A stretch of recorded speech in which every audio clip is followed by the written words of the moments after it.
Nasim Ashraf is the former Minister of State for Human Development in Pakistan. He joins me now live from Washington. Great to have you here with us on TRT World. I remember speaking to you yesterday when Indian attacks were taking place on Pakistani soil. We did see retaliation from Pakistan, but I believe the big question, which is on everyone's mind at this point, is the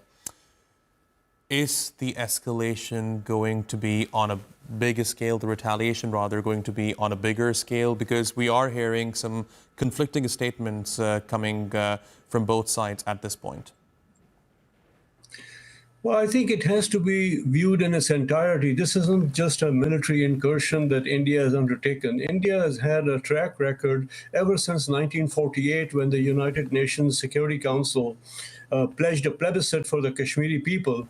India has let loose a reign of terror in Kashmir, and it has waged 3 wars against Pakistan. 70,000 people have been killed in Kashmir. So your question is very valid, whether this will lead to further escalation. The issue is, how do they threaten Pakistan, and including the water supplies? And if that happens, then that's an act of war according to the Pakistani government. And I think they're fully justified in enunciating that.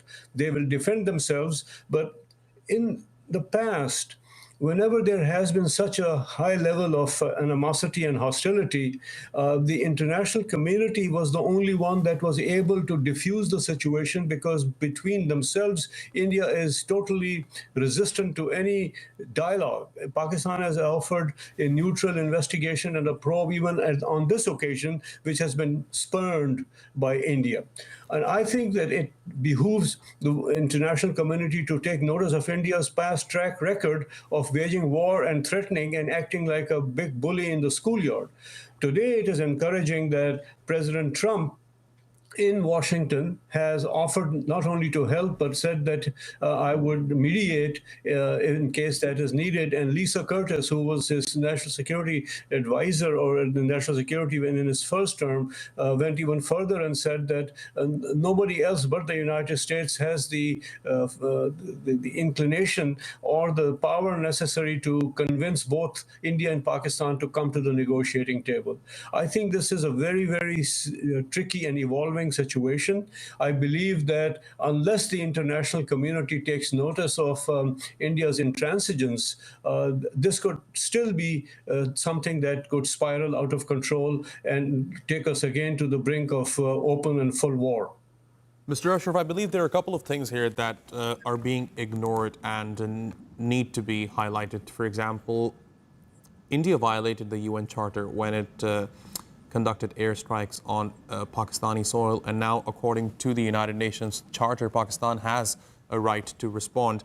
Plus, when you look at the basis of the latest tensions between India and Pakistan, of course, you have to look at the terrorist attack in Pahalgam. To this day, India has not been able to provide any shred of evidence of Pakistan's involvement in that attack.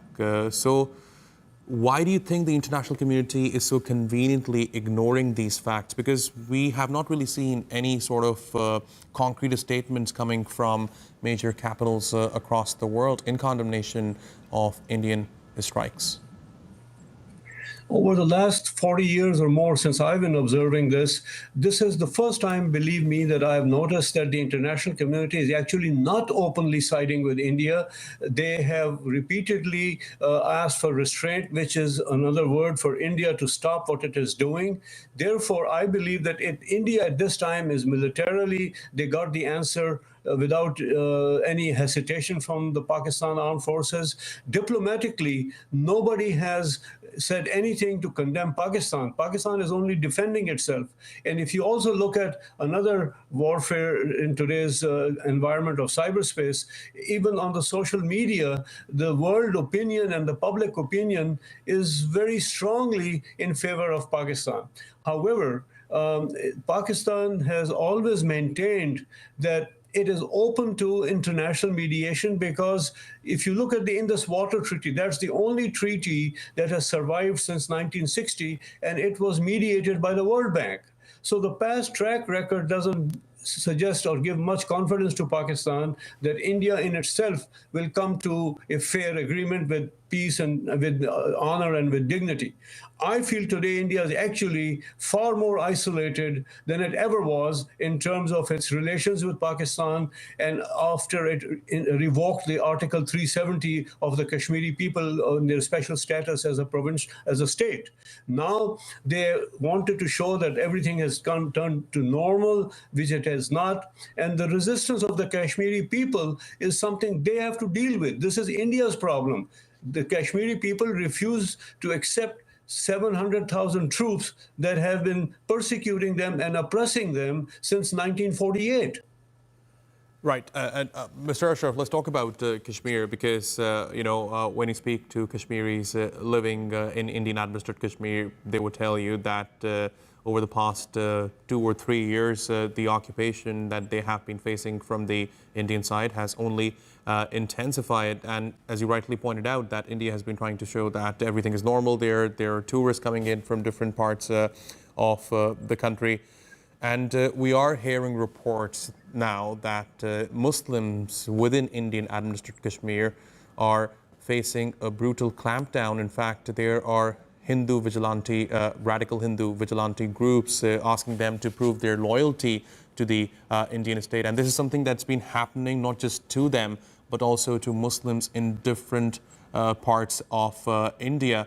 So in the wake of these latest tensions between India and Pakistan, what do you think the future holds for the plight of Muslims in India? I think that's a very valid point, because when Mr. Modi was Chief Minister of Gujarat, he was known as the butcher of Gujarat because he let loose a reign of terror and persecution and killed more than 3,000 Muslims. And this isn't just in Kashmir, as you say. This is happening in India, a so-called secular democracy. Since Modi and his Hindutva regime and doctrine, everybody is not... India is for Hindus. This is the message we are getting. It is sad because this wasn't the India of the past, many, many decades ago. But unfortunately, India has persisted in this discrimination. And I think the Kashmiri people have been the ones who have stood up. And the Kashmiri people are the ones who refuse to be actually bow down to India, despite what it is doing with its 700,000 troops. Nasim Ashraf, thanks very much for joining me here on TRT World. I really appreciate your taking out